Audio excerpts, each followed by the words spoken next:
Hi! Good evening sa lahat ng nanonood. May kwento ako sa inyo. About nung pag-uwi ko last year. Galing Doha. Galing dito sa Qatar. Tapos umuwi ako ng Pinas. May na-encounter ako sa airport. Yung parang yung nakasuot ng uniforme. Ano ba yun? Immigration? O parang sundalo siya, ganun. Tapos, nagtanong ako kung saan yung Cagayan. Kasi Cagayan yung ilipad ko eh. Doha to Cagayan. Sabi ko, excuse me sir, pwede po magtanong? Sabi niya, oo. Saan po ba yung paano ng Cagayan? Sabi niya, doon no. So, nagtanong ako ulit sa kanya. Sabi ko, sir, hindi ko ba nakita? Ay, sinungitan ba naman ako? Siguro, kasi pangit yung nagtanong sa kanya. Kung maganda yun, hindi na susungitan. Maganda, sexy. Baka dalhin pa niya yung bag ng babae. Pangit yung nagtanong kaso, ayaw na pa, nagalit sa akin. Bakit ganun? Pag pangit, sinusungitan. Tapos pag maganda, tinatrato ng tama. Tama ba yun? Diba?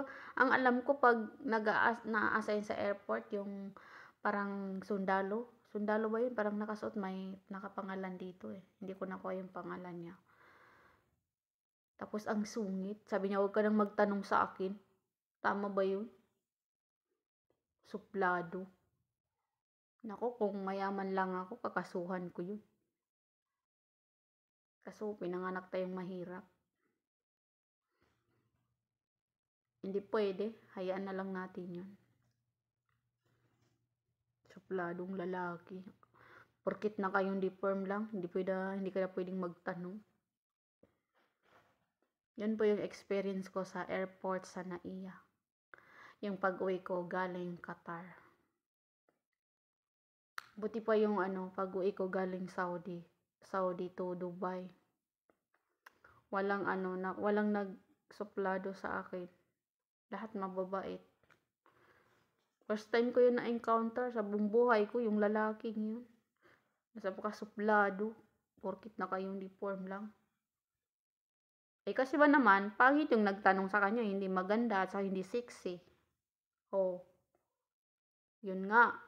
Bakit siya galit siya sa akin? Nagtanong lang ako sa kanya kung hindi ko nakita yung paano doon. Nagalit. Pwede mo namang tratuhin ng tama yung yung mga passenger.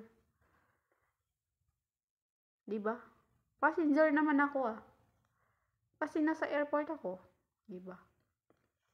Tapos ganun ka itrato. Kasi pangit yung nagtanong Hindi maganda, tsaka hindi sexy. Porkit pangit, hindi natratuhin ng tama. Sana makarma yung yung nagtatrabaho sa airport. Yung na-encuentro ko na lalaki.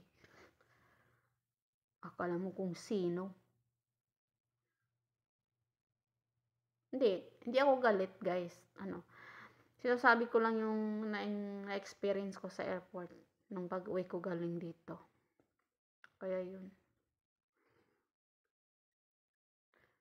Pero, okay lang guys. Yun lang naman ang experience ko dun. Ang advice ko lang, kahit pangit naman yung babae,